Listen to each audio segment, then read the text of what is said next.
দর্শক দেখতে পাচ্ছেন শিক্ষামন্ত্রী ডক্টর আনম এহসানুল হক মিলনের পদত্যাগের দাবিতে ছাত্ররা রাস্তায় নেমেছে।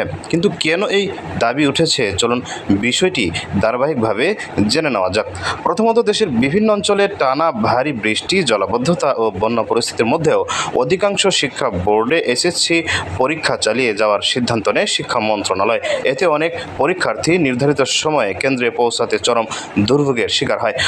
অনেক অভিভাবকও অভিযোগ করেন, এমন পরিস্থিতিতে পরীক্ষা নেওয়া শিক্ষার্থীদের জন্য ঝুঁকিপূর্ণ ছিল। দ্বিতীয়ত, কয়েকটি পরীক্ষায় প্রশ্নপত্রে ভুল ও অসঙ্গতির অভিযোগ সামনে আসে। যদিও এসব ঘটনা সব বোর্ডে ঘটেনি, তবুও বিষয়টি নিয়ে শিক্ষার্থী অভিভাবকদের মধ্যে অসন্তোষ তৈরি হয়েছে। এরপর সামাজিক যোগাযোগ মাধ্যমে সমালোচনার ঝড় ওঠে। বিভিন্ন বিশ্ববিদ্যালয় ও কলেজের কিছু শিক্ষার্থী শিক্ষামন্ত্রীর পদত্যাগ দাবি করে বিক্ষোভ ও মানববন্ধন কর্মসূচি পালন করেন। তাদের অভিযোগ, শিক্ষা মন্ত্রণালয় সময়োপযোগী ও শিক্ষার্থী বান্ধব সিদ্ধান্ত নিতে ব্যর্থ হয়েছে।